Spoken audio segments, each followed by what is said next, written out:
Here's what I learned about the strategy and starting a YouTube channel. There's great advice out there from the YouTube gurus, but it's not always useful for new channels. Here's what I found that does work for new channels. There are three things that contribute to the best strategy for new channels. First one is the stage your channel is in. Are you still in the planning stage and have not published any videos? If so, then seriously make a YouTube channel plan. In it, consider the characteristics of your channel, analyze your competitors' channels and their videos, make a template for your thumbnails and titles, and even start thinking about monetization. But wait a second, you say. How can I come up with all of that if I'm still not sure who my audience is or what exactly I want to do with my YouTube channel? Don't worry. Most of us start out in exactly that situation. This is where your competitors come in handy. You see, at this point, you haven't published any videos, so the YouTube algorithm can't give you any useful data.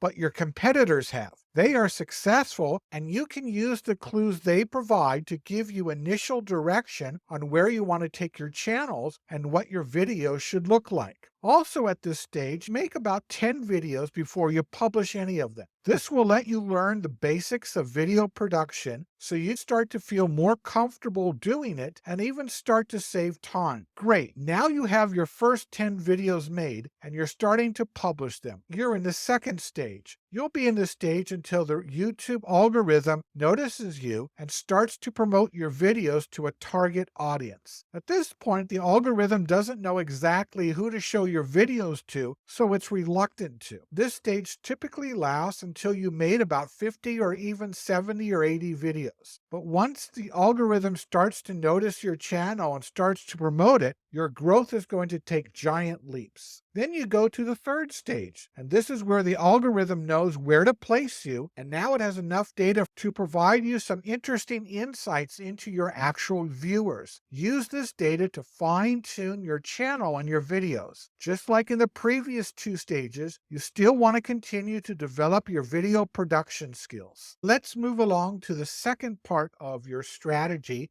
and this is going to be about what exactly are your channel goals. We can start by looking at some common channel goals, then choose the one that's the most suitable for you, and from there we can look at the common orientation factors, and from that we can choose which ones we should actually emphasize in our videos. Let's start by looking at the common channel goals. The first common goal is to make money. The second is to share information or to teach something. It could be teaching a subject, or it can be teaching something very practical like how to fix a leaky sink. The third one is to influence people to take some type of action. The fourth one is to build credibility. And the fifth one is to share your experiences or your lifestyle. For today's example, I'm going to focus on making money. Now, for YouTube, there are a number of common ways that people make money. The first one is Google AdSense. The next one is product promotions, where you're actually promoting a product in your video. The third is to sell merchandise. The fourth is to use affiliate marketing, where you're actually doing the marketing for someone else's products or services. And the last one is to produce your own products and services and use YouTube as a way of selling them. The first thing you want to do is you want to choose which of those that you are planning to use. And once you have that in mind, we can look at the channel orientation factors. You can see at the top,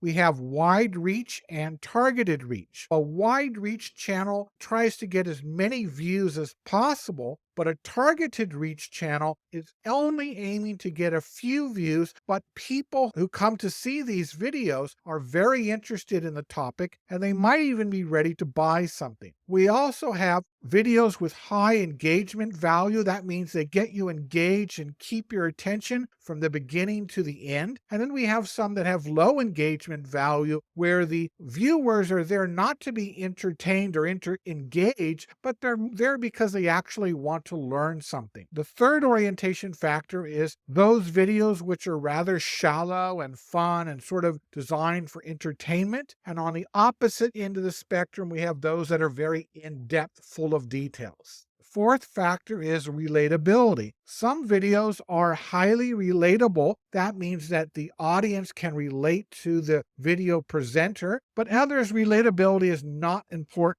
Finally, we have high production quality, and these are videos which use a lot of different shots, a lot of different types of B-roll. They might use drones and different types of footage. The colors will pop up at you. The overall production quality is quite good, but on the other hand, you can have videos that really look homemade and they have low production quality, and that might be good enough to serve your purpose. So we have to look at what our purpose is. If you're trying to make money through AdSense or product promotions, then you want to attract as many viewers as possible. And to do that, you're going to need high production quality. Your videos have to have very high engagement value. Generally, they're going to be fairly entertaining, so they're going to be shallow and fun. But on the other hand, if you're trying to promote other people's products through affiliate marketing or your own products and services, then you're going for a much more targeted audience. And you don't have to have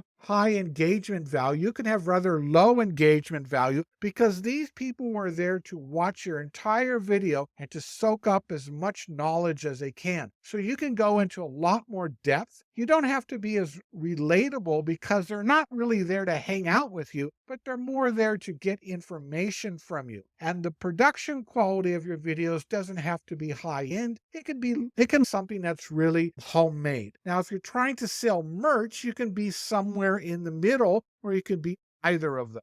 Now we're going to turn to the third and final element of our strategy, and that is our competitors. Now we're going to look at our competitors. Take a chart like this, and you're going to fill in the names of your 5 top competing YouTube channels in the top row. And then under that, you're going to write down what type of area they focus on. They could all focus on the same thing, or they might be a slightly different. After that, we're going to look at the approach they take, and that means how is the topic approached. And there's a number of ways they can do that. The first approach is explanation, where you explain something, you're giving your point of view, or maybe you're teaching something. And this one can be done by showing your face or using B-roll or even using a PowerPoint, or it can even be a combination of those. The second approach is to produce how-to videos. And these are similar to explanations, but they tend to be a lot more practical. The third type are videos that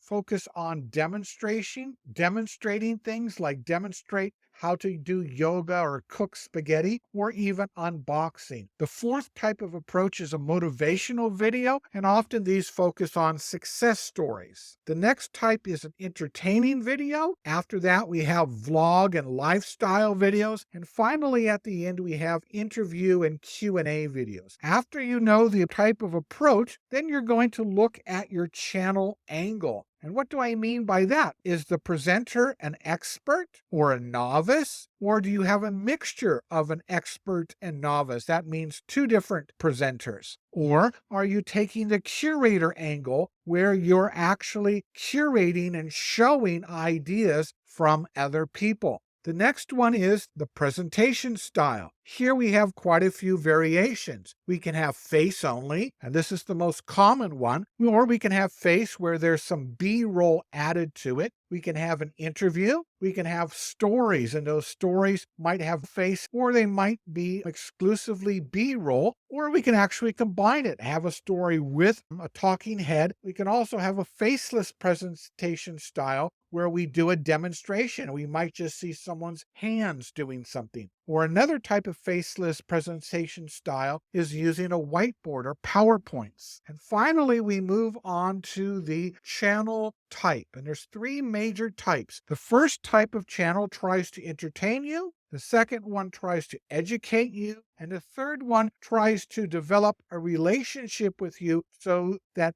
you, the viewer, will relate well with the YouTube presenter. Most channels will be one of these 3, or they might actually be a combination, but generally one of these 3 things tends to be rather dominant. If you want someone to show you how to successfully launch and grow a new YouTube channel, Then subscribe and ring that notification bell so you will get access to all the free goodies that I give away during the first 48 hours after releasing a new video.